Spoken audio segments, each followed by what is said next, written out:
नमस्कार, मी असलमुल्ला. आपण पाहताय कराड वार्ता. मी सध्या यशवंतरावचा स्मृती सदन या ठिकाणी आलेलो आहे. आपण पाहताय की जेव्हापासून हे स्मृती सदन झालेलं आहे तेव्हापासून कधीच अशा प्रकारच्या गाड्या लागलेल्या नव्हत्या. हा सध्या आता वाहनतळ होऊ लागलेला आहे.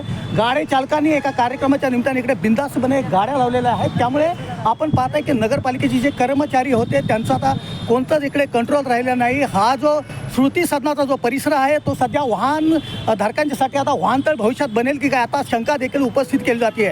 अशा प्रकारच्या गाड्या लावण्यात आल्यामुळे यशवंत प्रेमी जे आहेत त्यांच्यातून मोठी नाराजी व्यक्त केली जाते.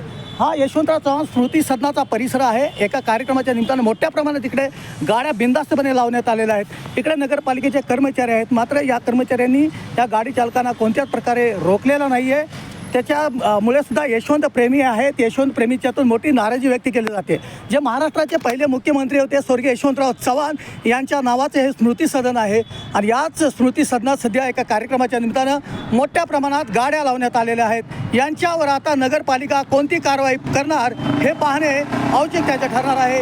असलमुल्ला, कराड वार्तासाठी स्मृती सदन येतो. नमस्कार.